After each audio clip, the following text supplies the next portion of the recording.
사도행전 2장 42절부터 47절까지 말씀입니다. 그들이 사도의 가르침을 받아 서로 교제하고 떡을 떼며 오로지 기도하기를 힘쓰니라.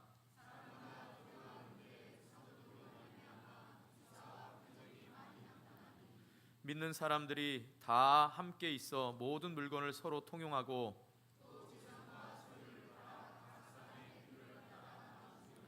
날마다 마음을 같이하여 성전에 모이기를 힘쓰고 집에서 떡을 떼며 기쁨과 순전한 마음으로 음식을 먹고 하나님을 찬미하며 온 백성에게 칭송을 받으니 주께서 구원받는 사람을 날마다 더하게 하시니라.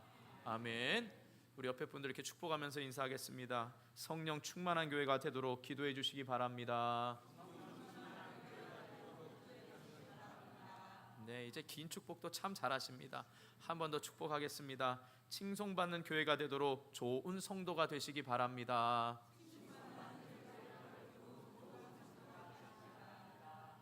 네, 잘 생각 안 나면 성령 충만한 교회와 좋은 성도 이러면 됩니다. 우리 교회가 성령 충만한 교회, 또 내 자신이 좋은 성도가 되시면 됩니다. 할렐루야. 우리 지난주에 성령을 받은 교회 공동체인 바로 초대교회인 예루살렘 교회의 특징을 살펴보았습니다. 네 가지 특징 중에서 두 가지를 살펴보았는데요. 첫 번째 특징은 뭐냐라고 하면 바로 그들은 사도들의 가르침을 받는데 힘썼다라는 사실입니다. 사도들은 12명이었습니다. 그 12명이 각자 다 가르쳤는데 자기의 소리로 각자의 말로 가르친 것이 아니라 바로 예수 그리스도의 복음에 대해서 한 가지로 가르치는데 집중했다라는 사실입니다.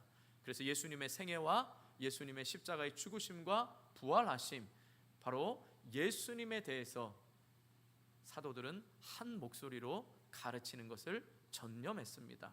그래서 초대교회의 특징은 말씀의 터 위에서 견고하게 선 교회였다라는 사실입니다. 두 번째 특징은 뭐냐라고 하면 성도들이 서로 교제하기를 힘썼다라는 사실입니다. 이 교제에는 두 가지 의미가 있다고 그랬습니다. 공적인 예배를 통해서 성도들 간의 신령한 영적 교제를 힘썼고, 또한 초대교회의 무엇보다 중요한 특징 중에 하나가 성전에서 모이던 그 교회의 특징이 각 가정으로 모여서 이제 예배를 드리고 그 예배가 끝난 후에는 성도들 간에 음식을 나누고 또한 서로 돌보는 그러한 교제가 있었다라는 사실입니다. 그래서 초대교회의 교제에 힘썼다라는 말은 영적인 교제에 힘쓸 뿐만 아니라 육적인 교제에도 그들이 힘썼다라고 우리가 말씀을 나누었습니다. 더 자세한 내용은 우리 교회 블로그를 통하여서 여러분 말씀을 한 번 더 새겼으면 좋겠습니다. 자, 오늘은 이제 나머지 두 가지 특징을 살펴보면서 은혜를 나누려고 합니다. 자, 초대교회, 성령이 충만한 예루살렘 초대교회의 특징은 무엇이냐라고 하면 세 번째 특징은 바로 성찬식을 중심으로 한 예수님의 사랑과 은혜를 나누는데 전념했다라는 사실입니다. 더 간단히 말하면 성찬식을 하는데 힘썼다라는 사실입니다. 자, 42절에 보면 우리가 지난주에도 말씀을 나눴지만 42절에 그 모든 네 가지 특징이 나온다 그랬죠. 그래서 오로지 기도하는 데만 신경 쓴 게 아니라 이 오로지라는 부사가 모든 명사형을 받고 있어서 네 가지가 다 힘썼다라고 말씀을 드렸습니다. 자, 그래서 세 번째 보면 뭐죠? 떡을 떼며 라는 말이 나옵니다. 그리고 46절에도 보면 후반부에 보면 집에서 떡을 떼며 기쁨과 순전한 마음으로 음식을 먹었다 그랬습니다. 그러니까 여기서 떡을 뗐다라는 말을 흔히 우리가 애찬식이다라고 생각할 수가 있습니다. 그러니까 사랑의 식탁에 교제를 나눈 거죠. 우리가 예배 후에 바로 점심 식사를 나누는 것과 같은 애찬식을 가졌습니다. 왜 애찬식을 가졌냐? 초대교회에는 가난한 사람들이 좀 많았습니다. 어렵게 사는 사람들이 많았기 때문에 식사를 하고 갈 수 있도록 그 사랑의 식탁의 교제를 대접하는 일이 흔하게 있었습니다. 뭐 오늘날 여러분 뭐 밥을 못 먹어서 교회에서 밥 먹고 가라 그러는 게 아닙니다. 뭐 우리 교회 밥이 맛있기 때문에 먹고 가라 이러는 게 아닙니다. 물론 맛있습니다. 또 식상에서 또 중요하시는 분들 안 맛있나 이렇게 생각이 아니라 교회 밥이 그 어떤 밥보다 맛있습니다. 그런데 무엇보다도 함께 식탁의 교제를 통해서 사랑의 교제를 나누자라고 하는 것입니다. 자, 그런데 오늘 여기 쓰인 단어는 바로 이 애찬을 이야기하는 게 아니라 오늘 본문에 떡을 떼면은 바로 성찬을 나타내는 용어로 쓰였습니다. 이 단어가 마태복음 26장 26절과 마가복음 14장 22절, 그리고 누가복음 22장 19절, 그리고 고린도전서 11장 23절과 24절에 보면 바로 성찬식을 나타내는 표현입니다. 그러니까 여기서 단순히 떡을 뗐다라는 것은 애찬식을 위한 떡을 뗄이 아니라 성찬식을 했다라는 사실입니다. 여러분, 성찬식은 누가 제일 먼저 하신 거죠? 예수님께서 하신 겁니다. 예수님께서 십자가에 돌아가시기 전날 밤에 제자들을 모아놓고 성찬식을 거행하셨습니다. 떡을 떼어주면서 말씀합니다. 이 떡은 단순한 떡이 아니라 내가 너희를 위하여 찢기는 내 몸이고 내 살이다 라고 말했습니다. 그리고 포도주를 나눠주시면서 어떻게 하셨죠? 이것은 너희를 위하여 흘리는 내 피다 그랬습니다. 그래서 예수님께서는 십자가에서 찢기시고 피를 흘려셔서 우리를 위하여 그 몸을 다 내어주셨습니다. 그런데 제자들은 이 의미를 알았을까요? 몰랐을까요? 몰랐습니다.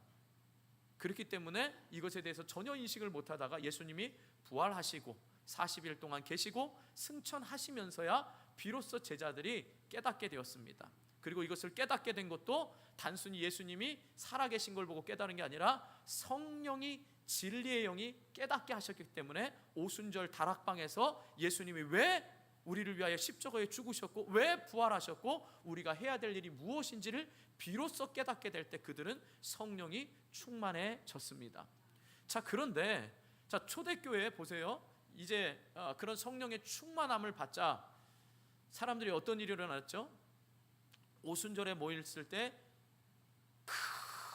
큰 회오리 바람과 같은 바람 소리만 들렸습니다. 실제로 바람 부는 게 아니라 바람 소리와 같은 큰 바람이 불었습니다.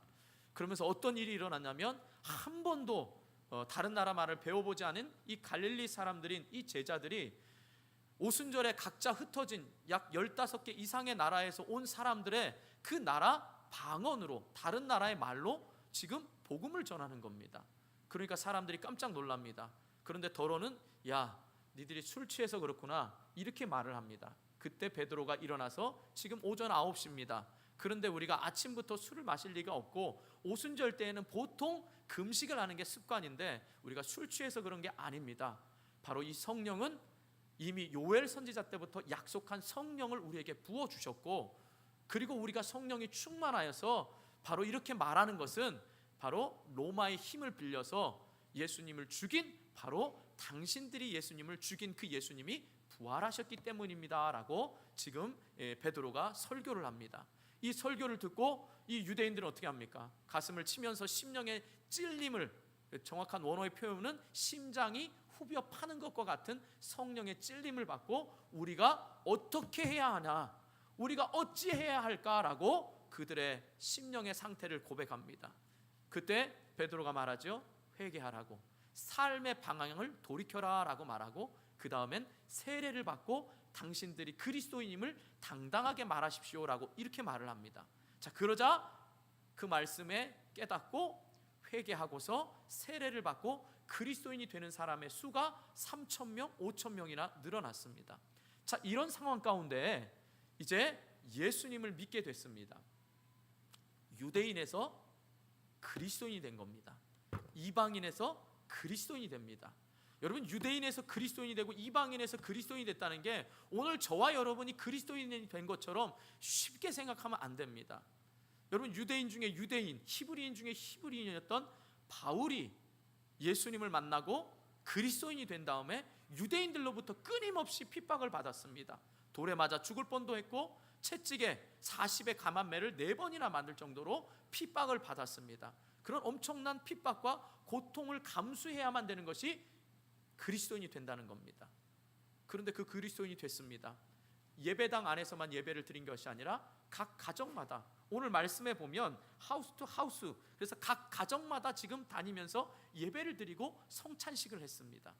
자, 여기서의 성찬식, 단순히 여러분 우리가 떡과 포도주를 나누면서 이건 주님의 살과 피다 이런 개념이 아니라 내가 유대인이고 내가 선택받지 못한 이방인인데 하나님의 은혜로 그리스도인이 되고 하나님의 자녀가 됐다는 그 사실이 누구 때문인가? 내가 죽인 예수 그리스도가 살이 찢기고 피가 다 흘려지기까지 나를 위해서 죽으신 그 십자가의 은혜와 사랑을 모일 때마다 잊지 않고, 너도 그리스도인이 되고 너도 그리스도인이 되고 우리도 제자이지만 깨닫지 못했던 이 사랑이 비로소 성찬식을 할 때 우리는 그 십자가의 은혜와 사랑 안에서 하나가 됐다라는 것을 잊지 않으려고 힘썼다라는 사실입니다.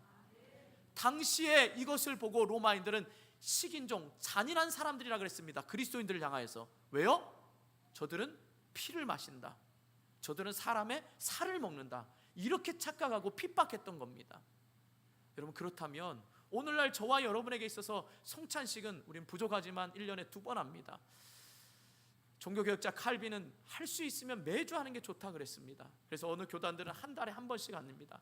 저도 이 말씀을 들으면서, 이 말씀을 준비하면서 우리 교회도 뭐 우리 교단에서 꼭 그렇게 한다고 해서 할 게 아니라 정말 힘써, 그것이 단순히 예배 시간이 더 길어진다는 의미가 아니라 성찬식을 많이 함으로써 우리가 깨달아야 될 본질이 뭐냐, 저와 여러분이 아무 상관없던 사람이 예수 안에서 한 형제와 자매가 된 이 사실이 예수님의 보혈의 공로의 은혜라는 사실을 알고 우리 교회를 통하여 예수님을 만나는 복된 만남, 예수님을 믿는 사람들과의 복된 만남이 있다는 사실을 꼭 잊지 마시기를 주님의 이름으로 축복합니다.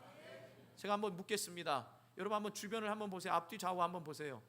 오늘 처음 보는 사람도 있을 겁니다. 앞뒤 좌우 한번 보세요. 보세요. 예. 저만 보지 마시고. 예. 자, 길 가다가 여러분 처음 만나는, 오늘 본 사람을 길 가다 봤습니다. 여러분 반가워서 우리 원당교회 성도님이군요. 뭐 등록했는지 안 했는지는 모르겠지만 어쨌든 예수 안에서 우리가 그날 21일 날, 8월 21일 날 예배를 드렸습니다. 아유 너무 반갑습니다. 이럴 분 한번 손 들어 보세요. 예, 드는 사람보다 안 드는 사람 많죠?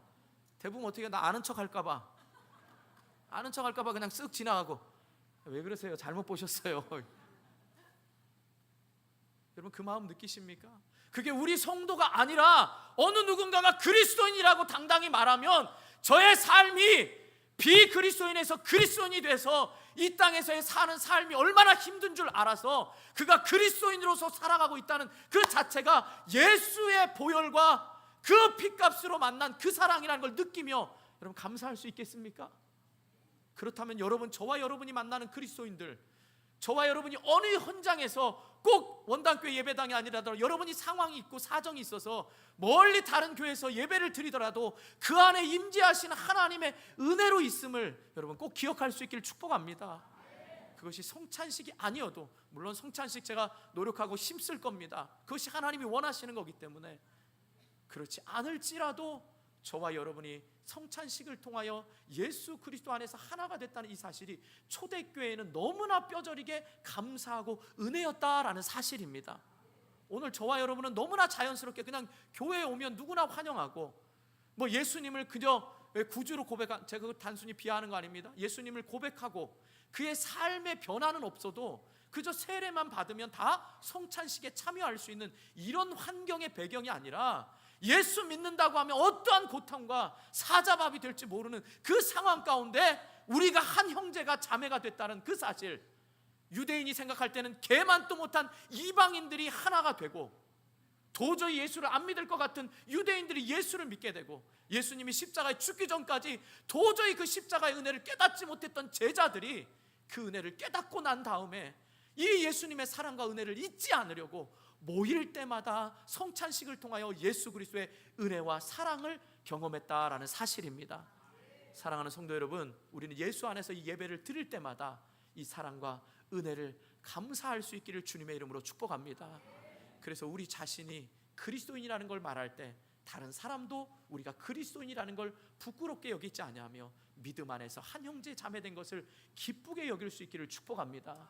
근데 안타깝게도 오늘날엔 어떡하죠? 내가 그리스도인입니다, 제가 목사입니다, 제가 장로입니다 하면 뭐예요? 근데 어쩌라고요? 혹시 이 사람이 나를 그리스도인이라고 말해서 사기나 치지 않을까? 이런 불신임이 우리에게 많은 게 없지 않아 있습니다.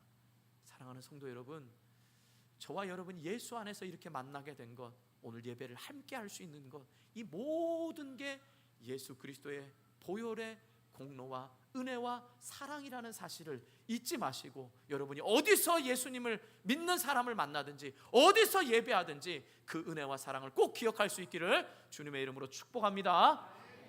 자, 이제 마지막 네 번째로 성령 충만한 초대교회가 힘썼던 건 뭐냐라고 하면 기도하는데 힘썼다라는 사실입니다.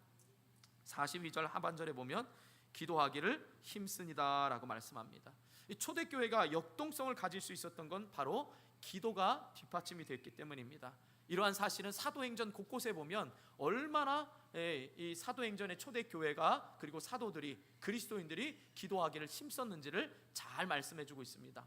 그런데 오늘 말씀에서 중요한 건 뭐냐? 여기서 기도하고 힘썼다라는 것은 단순히 내가 필요한 것을 구하는 나만을 위한 기도가 아니었다라는 사실입니다. 물론 처음 예수를 믿으면 내 목적과 내가 필요한 것을 위해서 기도합니다.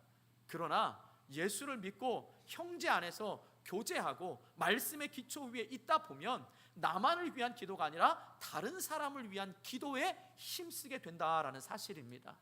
우리는 이것을 도고기도다라고 말합니다. 흔히들 알고 있는 중보기도라는 표현은요, 제가 언젠가도 말씀드렸지만 인간과 하나님 사이에 오직 중보자는 예수 그리스도입니다. 그러니까 정확히 말하면 중보기도라는 표현보다는 도고기도라는 표현이 맞습니다. 그렇다고 해서 여러분 그 뭐 중보기도 쓰는 게 다 틀렸다는 말이 아닙니다. 이미 보편화가 돼 있습니다. 그러나 엄밀히 말하면 도고기도에 힘썼다라는 겁니다. 그리고 그 도고기도는 바로 서로 모여서 다른 사람을 위한 기도에 힘썼다라는 사실입니다. 왜 초대교회가 다른 사람을 위해서 힘쓸 수밖에 없었냐? 비그리스도인이 그리스도인이 되고 바로 그러한 삶 속에서 사자밥이 될 수 있는 상황과 예수 믿는다는 것 때문에 자식들까지도 피해를 봐야 되는 그 상황 속에서 너무나 우리가 예수 안에서 한 가족이 돼서 떡을 떼며 성찬식을 나누며 그 은혜와 사랑을 나누는 걸 통하여서 이제는 한 가족 안에 공동체 된 사람들이 내일 죽을지 모르고 오늘 어떤 일을 당할지 모르는 그 상황 가운데서 내 안위만을 위해서 기도한 것이 아니라 내 사랑하는 예수 안에 형제된 그 가족을 위하여 기도하는 일에 힘썼다라는 사실입니다. 여러분, 그게 얼마나 중요한 거겠습니까?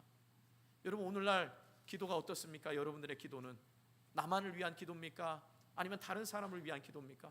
물론 초대교회처럼 예수 믿는다고 해서 사자밥이 되지 않고 또 예수 믿는다고 해서 대를 이어서 핍박하는 경우는 없습니다. 그러나 여러분, 오늘날에 우리가 도고기도가 왜 필요하냐라고 하면 과거에는 예수 믿는 것 하나 때문에 로마와 유대인들에게 핍박을 받았다면 오늘은 그리스도인으로 살아가는 자체가, 그리스도인으로 가치관으로 살아가는 자체가, 하나님 나라의 가치관으로 살아가는 것 자체가 너무나 힘듭니다. 세상의 가치관이 이 세상을 다 지배하고 있기 때문에 그리스도인들조차도 이것이 하나님 나라의 가치관인지 세상의 가치관인지 헷갈리는 가운데서 살아가고 있기 때문에 얼마든지 넘어갈 수 있는 일들이 많다라는 사실입니다. 저 사람도 저렇게 합니다. 저 사람도 그리스도인이라는데 저렇게 행동합니다. 목사님인데도 저렇게 행동합니다. 교회인데도 저렇게 행동합니다. 그렇기 때문에 내가 그리스도인이라는 것을 지키는 것이 너무나 힘든 상황 가운데 있습니다. 여러분, 예수를 처음 믿게 되면 그런 경험 안 해보셨습니까? 이제 나 예수 믿게 됐어 이런 말 하는 순간부터 믿지 않는 친구들이 뭐예요? 너 예수 믿지 마. 나 예수 믿으면 너랑 안 놀 거야. 이렇게 말합니다. 여러분, 사업장에서 예수 믿는다고 당당히 밝히면 여러분 삶이 편해집니까? 그래, 나도 예수 믿어. 그래서 너무 환영하고, 자, 우리 정말 이 회사를 하나님의 나라가 이 땅 이 회사 가운데 있는 것처럼 우리 잘해보자, 기도하고 힘써보자. 이런 상사, 이런 동료, 이런 부하 직원 많이 만나보셨습니까? 쉽지 않은 일입니다. 이 땅에서 그리스도인으로서 살아간다는 것 자체가 힘듭니다. 에이, 목사님 잘 모르셔서 그래요. 이렇게 말할지 모릅니다. 예, 잘 모릅니다. 그러나 적어도 제가 미국에서 살 동안 1년 반 동안은 저도 5일 동안 열심히 일하고 이틀, 토요일, 주일은 사역하면서 지냈습니다. 그때 여러분의 사는 삶이 얼마나 힘든 줄 알고요. 그 한 푼 한 푼 이 더운 날씨에 버는 여러분의 물질이 얼마나 귀한 것도 압니다. 조금 압니다. 그러나 제가 분명히 아는 것은 하나님 나라의 가치관으로 살아가기 위해서 여러분을 그곳에 하나님이 보내셨다라는 사실입니다. 그곳에 물들라고 보낸 게 아니라 그곳에 소금이 되고 그곳에 빛이 되라고 여러분을 보내셨다라는 사실은 성경이 말하는 분명한 진리인 것입니다. 그렇다면 여러분, 나 혼자 잘 되기 위해서 교회 와서 내 문제 가지고 기도할 것이 아니라 우리의 사랑하는 성도들이 삶의 현장에서 몸부림치지만 힘들어서 또 절망하고 또 말씀대로 살아보려고 하는데 끝까지 영적 싸움에서 사탄은 말씀대로 살지 못하게 하는 이 영적 전투에서 이기기 위해서 우리가 모여 기도할 때 그것이 건강하다라는 사실입니다.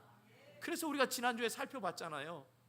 성도의 교제는 많은 성도가 모인 게 건강한 게 아니라 그 많이 모인 성도가 소그룹 안에서 한 가족이 되어 얼마나 서로를 위해 전혀 힘쓰면서 기도하고 있는가, 이게 건강하다라는 사실입니다.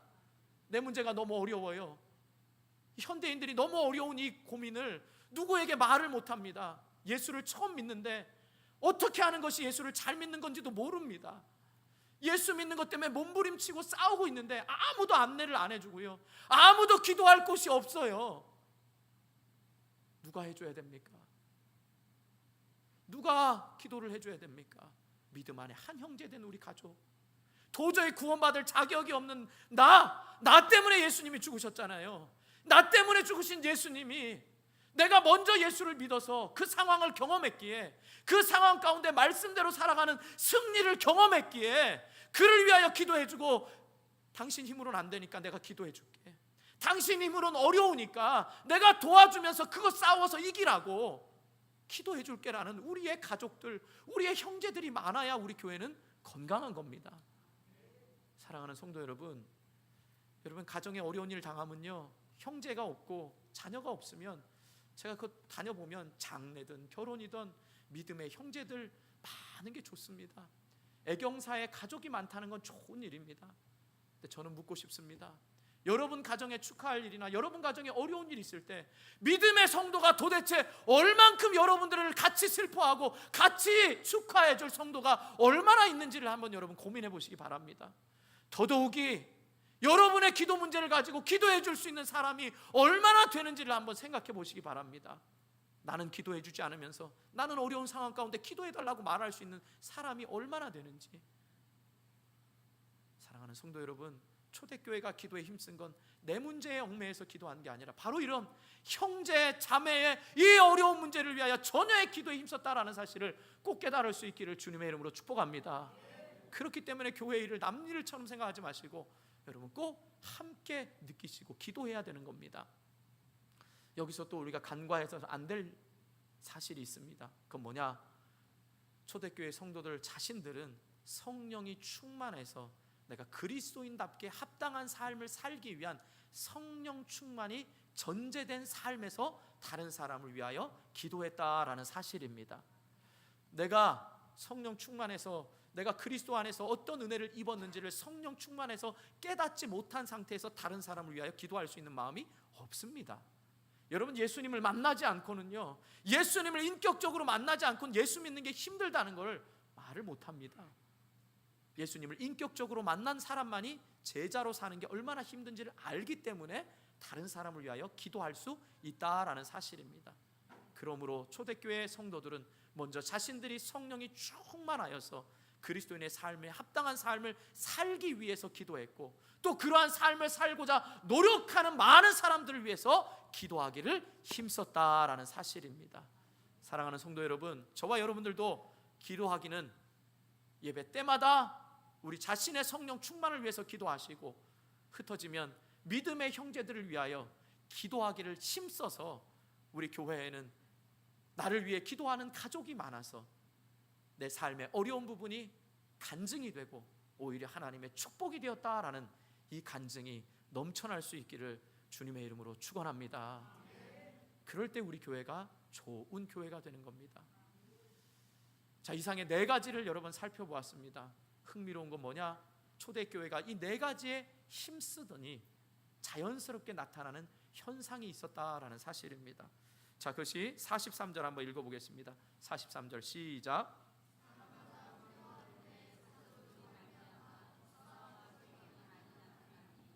네, 사람마다 두려워했다라 그랬습니다. 여기서 바로 두려워하는 사람은 그 뒤에 44절에 믿는 사람과 대조되는 믿지 않는 사람입니다. 그러니까 믿지 않는 사람이 두려워했습니다. 흥미로운 건 여기서 사람으로 쓰인 단어 원어가 보면 안드로포스라는 단어가 아니고 푸시케라는 단어를 썼습니다. 이건 뭐냐? 사람, 육체적인 사람이 아니라 영혼을 얘기합니다. 그러니까 그들의 육체가 내가 건장해서 그리스도인이 190이야, 키가 190이고 몸무게가 어차피 그런 거니까 한 150kg 됩니다. 이러면 그것 때문에 두려워하는 게 아니고요, 그들의 영혼이 예수 믿는 사람 때문에 두려워했다는 겁니다. 흥미로운 건 여기서 두려워하다라는 이 단어가요, 신명기 11장 25절 한번 보시기 바랍니다. 스크린 한번 보고 읽어보겠습니다. 신명기 11장 25절입니다. 같이 읽습니다. 시작.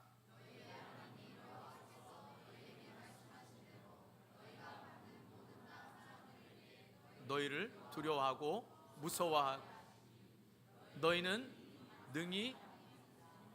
너희를 능히 당할 사람이 뭐요? 없습니다. 여러분, 세상에 나가면서 이런 마음 가지고 나가십니까? 저 세상의 가치관 앞에 내가 말씀의 검을 들고 말씀대로 행하면서 딱 나갈 때마다 저 세상의 가치관과 세상의 악한 영들이 두려워 떤다고 생각합니까? 아니면 내가 떱니까? 말 안 하셔도 됩니다. 떨고 계시는 것 같습니다.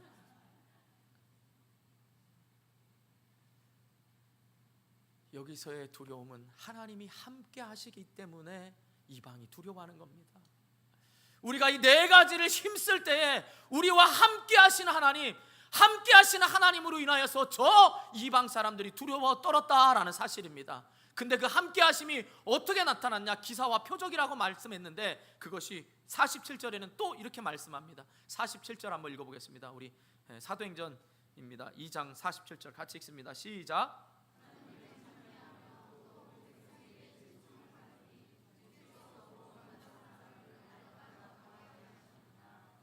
네, 이게 어떻게 보면 2장의 전체의 핵심 되는 구절이 47절 말씀입니다. 2장의 성령 충만할 때 나타나는 이 교회의 현상과 사람들의 모습이 바로 47절의 모습입니다. 여기서 찬미했다라는 말은 하나님을 찬미한 겁니다. 그런데 예배당 안에 이 정해진 형식 안에서의 찬양이 아니라 일상에서의 찬미를 얘기합니다. 그들은 성령이 충만하여서 이 네 가지에 힘쓰다 보니까 자연스럽게 삶의 현장에서 하나님을 찬송합니다. 그 찬송 소리가 바로 그들의 영혼의 심령에 두려움으로 다가왔습니다. 저들이 예수 믿는다고 말하면 잡혀가고 죽는데 저들의 영혼은, 저들의 입술은 찬송을 끊이지 않고 하나님 앞에 영광 돌리며 살았습니다. 뿐만이 아닙니다. 이웃에게는 칭송받는 삶을 살았다는 겁니다. 교회의 존재 자체, 교회의 정체성이 바로 여기에 있는 겁니다. 우리 교회가 힘써야 될 이유는 뭐냐? 하나님을 삶에서 찬양하는 그리스도인, 세상을 두려워하지 않고 하나님의 이름을 찬양하고 하나님의 그 사랑과 하나님의 살아계심을 일상에서 찬양하면서 세상의 가치관 앞에 당당히 맞서는 그리스도인, 그리고 삶으로 사람들에게 칭송받는 그리스도인이 되는 것입니다. 여기서 칭송받았다 할 때 어떻게 칭송받았냐 하면요, 당시 초대교회 분위기를 당시의 총독이었던 이 당시의 총독이었던 플라니우스가 이 트라얀 황제에게 보낸 편지에 이렇게 보냈습니다. 그러니까 초대교회 예루살렘 교회 성도들은 그들은 법 이상을 실천하는 사람들입니다라고 고백했습니다. 총독이, 그리스도인이 아닌 비그리스도인 총독이 저들의 법은 가장 잘 정해진 로마의 법 위에 그들은 도덕적으로 더 뛰어난 삶을 살고 있습니다라고 고백했다는 겁니다. 사랑하는 성도 여러분, 저와 여러분의 삶이 세상에 나가서 칭송받을 만큼 이 땅에 교회가 많은데 칭송받는 교회가 얼마인지를 한번 생각해 보시기 바랍니다. 저 사람들은 정말 도덕과 법과 질서가 이 세상 사람들보다 더 위에 있다 하는 이 말을 듣고 있습니까? 여러분, 교회를 핑계대지 마시기 바랍니다. 어떤 TV에 나오는 목사님들 이런 사람을 핑계대는 게 아닙니다. 물론 목사님의 책임이 큽니다. 그러나 여러분, 초대교회는요, 이상적인 교회라고 해서 우리가 되지 말라라는 교회가 아니라 하나님이 이런 교회를 기뻐하시면서 이런 교회에 결과적으로 어떤 일을 주시냐? 하나님을 찬미하니까 일상에서 그들이 칭송받는 삶을 사니까 하나님이 구원받는 사람의 수를 주시더라, 더하시더라 라고 말씀하고 있는 것입니다. 여기서요, 여러분, 하나님께서 더하시다라고 말할 때 이 더하시다라는 것이요, 그 구원받는 사람이라는 게 현재 분사로 쓰였습니다. 이 말은 현재 분사는 특정 시간에 제한받지 않는 것을 얘기합니다. 그러니까 지금 47절에 주께서 구원받는 사람을 날마다 더하시리 할 때 이 현재 분사는요, 매일매일 어느 때인지 수시로 제한받지 않고 딱 일시적인 게 아니라 어느 때를 막론하고 회개하고 하나님께로 돌아오는 사람이 많았다라는 겁니다. 누구에 의해서요? 사람들이 하나님을 찬미하는 것과 사람들이 로마의 법 위에서 행하는 것을 보고 왔다라는 겁니다. 또 흥미로운 거, 중요한 건 뭐냐? 여기서 구원받는 사람들을 말할 때 이 구원받는 사람들이 목적격 수동태로 쓰였습니다. 이 말은 구원받는 사람들이 아니라 구원되는 게 목적인 구원되는 사람들이라는 뜻입니다. 우리말 성경에도 분명히 시작이 될 때 뭐라고 합니까? 주께서 구원 어떻게 해요? 되는 사람들을 더하게 하신 겁니다. 분명히 어떻게 사역의 주체가 누구예요? 사람이 아니라 하나님이라는 겁니다. 주께서 구원되는 사람들을 더하게 하신 겁니다. 사람의 노력으로 구원받는 사람이 많아지는 게 아니고요, 교회 부흥과 건강한 교회는 사람의 노력이 아니라 철저하게 하나님의 노력과 하나님의 열심과 하나님께서 부흥하게 하신다, 이 말입니다. 여러분, 얼마 전에 좀 몇 년 됐습니다.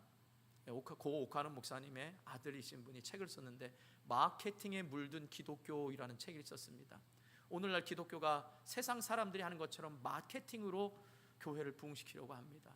세상의 방법을 동원해서 교회를 부흥시키려고 합니다. 물론 제가 거기서 다 나쁘다거나 다 판단하려고 말하는 게 아닙니다. 그러나 본질은 교회의 부흥과 사람을 변화시키는 건 사람의 노력이 아니라 그 노력이 하나님이 하셔야 된다는 철저한 하나님의 주도권 하에 해야 된다는 걸 잊지 마시길 축복합니다. 그렇기 때문에 여러분, 그 하나님이 하시도록 기도해야 되는 거고요, 그 하나님이 하실 수 있도록 하나님을 의지하는 게 중요하다라는 사실입니다. 그럼 제가 또 묻고 싶습니다. 교회 부흥해서 뭐 하려고 하는 겁니까? 왜 많은 사람들이 교회가 부흥하려고 하고 조금 더 편한 생활에, 조금 더 우리의 자녀들이 좋은 교육을 받으려는데 왜 힘쓰려고 하는 겁니까? 내 유익입니까? 아닙니다. 하나님이 기뻐하는 일을 하면 하나님께서 자연스럽게 그 일에 채워주신다라는 사실입니다. 여러분, 이 일의 말씀을 정리하고 싶습니다. 여러분, 많은 교회들 봤을 겁니다. 여러분, 교회 보면서 만족하면서 행복해 하신 교회가 많았습니까? 아니면 실망하는 교회가 많았습니까?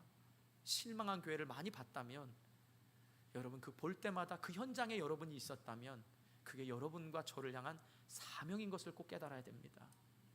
내가 조금 섬기다가 힘들고 어려우면, 여러분, 이거 오해하지 마십시오. 다 떠나라는 얘기가 아닙니다. 여러분, 힘들다고 어렵다고 하면 그 자리에서 아유, 나는 좋은 교회 찾아서 가야지 이러라고 주신 게 아니라요, 그 현장이 여러분이 좋은 교회를 되게 하는 사명자로 세우셨다는 사실을 꼭 깨달으셔야 됩니다. 아유, 교회는 다 이래, 이러고 떠날 게 아니라 이런 교회가 되도록 내가 기도하고 내가 더 말씀 안에 서 있어서 우리 교회가 말씀대로 가고 있는지, 성도의 교제가 정말 믿음 안에 한 가족으로 서로를 위하여 기도하고 있는지, 이 성찬식을 통하여서 우리 교회가 모일 때마다 그 예수 그리스도의 사랑과 그 은혜를 겪고 있는지, 이걸 여러분 깨달아야 되는 겁니다. 제가 어제 교육자 회의하면서 이런 얘기를 했습니다. 우리 교회 성도가 많아지는데 우리 교육자들한테 기도해달라 그랬습니다. 혹시라도 우리 교회에 영향력 있는 사람이 왔는데 그 영향력 있는 사람이 교회를 떠날 것을 두려워해서 내가 말씀을 바로 가르치는 것과 바로 교육하는 것에 주저하지 않도록 기도해달라 그랬습니다. 사랑하는 성도 여러분, 여기에 오래되신 분도 있고 또 얼마 안 되신 분도 있을 겁니다. 예수님 잘 믿으셔야 됩니다. 내가 그리스도인이라는 거 10년을 예수 믿었는데 내가 그리스도에 대해서 아직도 모르고 내가 기도할 줄도 모르고 이런 일들에 배우려고 하는 마음조차 없는 내 이 마음이 세상을 향하여 부끄럽게 하는 내 자신이라는 사실을 깨달으시기 바랍니다. 좋은 교회는 말씀의 터 위에서 가는 겁니다. 저는 말씀을 여러분에게 바로 가르치려고 힘쓰고 그 말씀의 터 위에 여러분들은 말씀을 배워서 그것을 하나님 앞에 찬양하고 세상 가운데 칭송받는 성도가 되려고 힘쓰는 것이 교회의 본질이다라는 사실입니다. 그래서 우리 교인들이 만나고, 우리 교인이 아니더라도 십자가 목걸이 한 사람이든지 그리스도인이라고 당당히 말하는 사람 앞에 그들과 함께 기도할 수 있는 그런 세상이 하나님이 원하시는 이 땅에 교회를 세워놓으신 목적이다라는 사실입니다.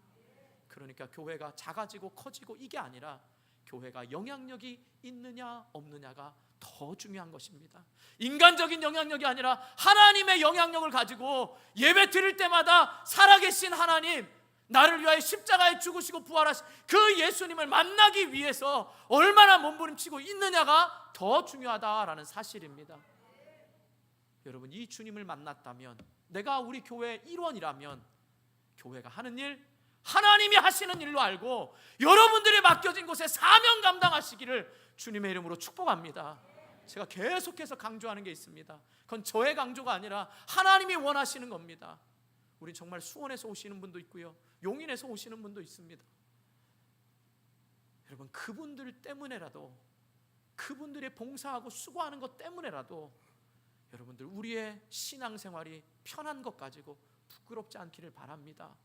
정말 너무너무 바쁘신 분이기 때문에 그럼에도 불구하고 주일날 봉사하면 그것이 하나님이 기뻐하는 일임을 꼭 깨달으시기를 바랍니다.